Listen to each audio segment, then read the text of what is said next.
September is Suicide Prevention Month, a time to raise awareness and offer hope. According to the CDC, suicide is a leading cause of death in the United States.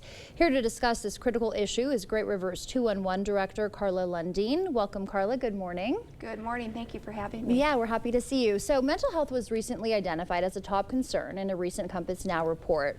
So how can people, get help, or even just knowing what resources are available? Sometimes people have no idea. So what should we know?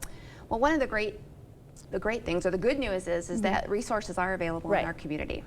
And Great Rivers 211 is a great place to find those resources. We're available 24 hours a day, 7 days a week. People can reach out to us to get connected with resources related to mental health and wellness, but other things in their community as well. So we are a great resource for that. So I had a friend who actually was part of something like this as well. And the thing is that it puzzles me, how do you realize if someone is in a suicidal state on the phone?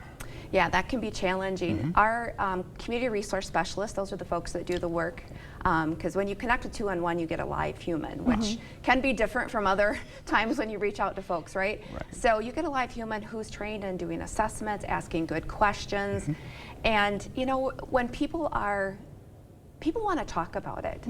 They reach out to us for a reason. They want to talk about it. They're looking for something, and our call specialists are really, really good at connecting and asking those those good questions and asking that second follow-up question too. Right. Because sometimes it is hard to open up. Yeah, for sure. Yeah. And sometimes it might be easier to open up to a stranger on the phone, right? Yeah. And so is it just 211 that you dial from your phone, or how do people get access to? So there's a couple different ways.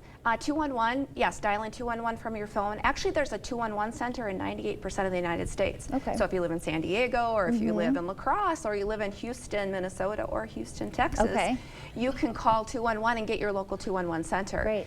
You can also reach us by text, by texting your zip code to 898-211. We're available by chat, and we're also available just to search on our website as well. Okay. And is that available 24/7? It is available 24/7 for calls, so dialing 211, or texting 211 as well. All right, so what are the misconceptions about suicide?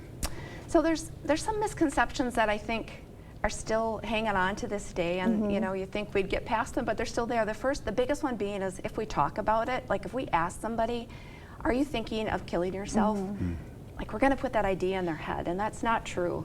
They're already probably thinking about it. We are just opening the door to have a conversation. So that's one of the biggest misconceptions is, I think people, and it's a hard conversation to have. It's a hard question to ask. For sure, yeah. So being brave and asking somebody that question, if you're concerned, if you're seeing changes in their behavior, or something in your gut is saying something's not right, ask that question. That's one of the biggest misconceptions, is people feel like, oh, I'm going to plant that idea. Yeah, I was like that. I had a friend at work that was it was different the next day, right? And then it's like, hey, you okay? What's going on? I'm just having a little issue, blah, blah, blah. I'm like, issue with what? Well, then the question stopped. I mean, well, the answer stopped, that was it. And then the next day she didn't come to work.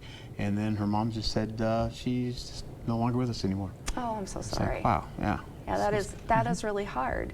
And we as friends, family, neighbors, just asking that question, opening that door, and then giving ourselves grace, because sometimes we're going to be helpful and we're going to make that difference, and sometimes we're not. We have to take care of ourselves too, and just realize that we're part of this community and we're part of helping people, but sometimes we do all that we can, and sometimes we just can't help. Yeah, so it's okay to ask for help, and it's also okay to ask if someone needs help, right? Okay, great to know there. That's the biggest thing. Ask the question, and let them know they're not alone. Let them know that there's somebody there. For sure. Okay, Carla, well, thank you so much for sharing this important information with us. You're welcome. Thank you for having me and having this discussion. No problems.